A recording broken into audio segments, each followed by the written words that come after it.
Okay, so here is a quick overview of the heat detector. We have TP1 and TP2 for our detector pads that are built in.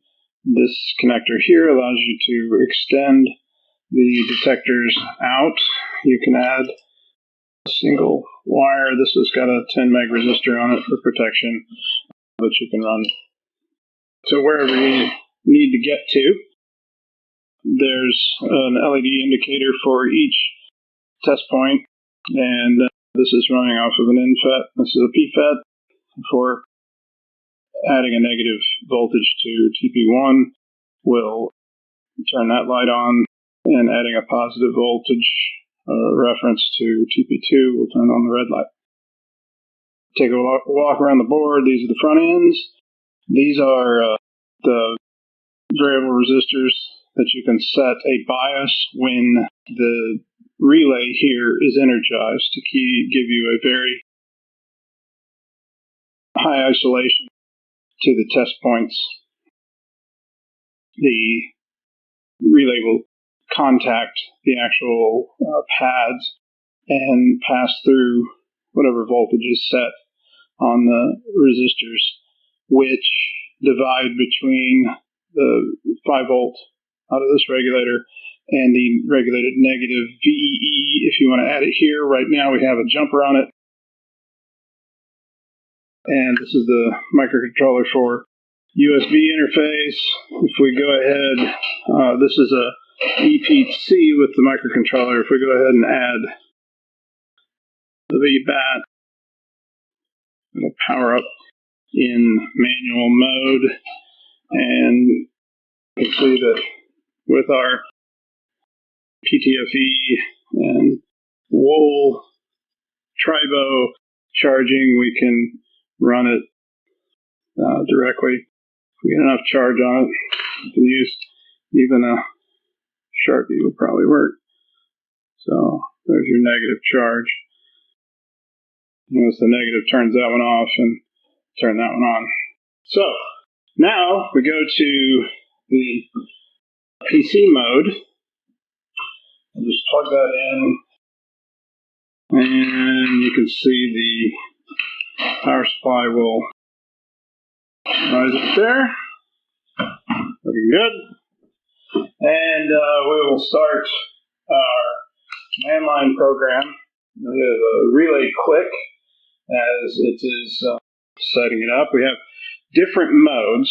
Now the relay has reset it to whatever the reference VDS has been programmed. So if we have different modes. We can say test. That will just tell us the status of the LEDs. And if we run these, we can leave that on there, run test again, you'll see that it shows TP2 is off. There are multiple modes. We can do edge, where it just constantly reads rising or falling edges. And you can see here that the rising and falling edge for these will be logged. Hit Control-C to return. If you want to do pulse width, we can measure the width of the devices, or the excursions. So there's one, you can see it going back and forth, and it records the pulse widths.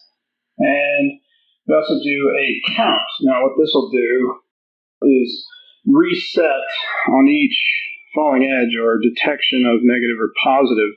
It will energize the relay and reset it back to continuous mode so that you'll get a new reference each time. So you see you got that there.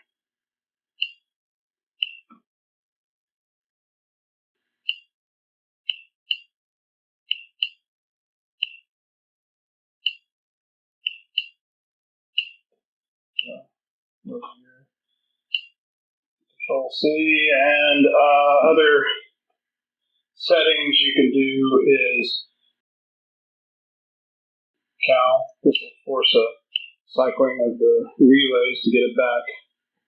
So if you have the devices in an unknown state, just say cal, and it'll get everything back to where it was. There's lots of other commands. Just type help. They'll give you a list of all of the commands. Let's see. Yes, log files.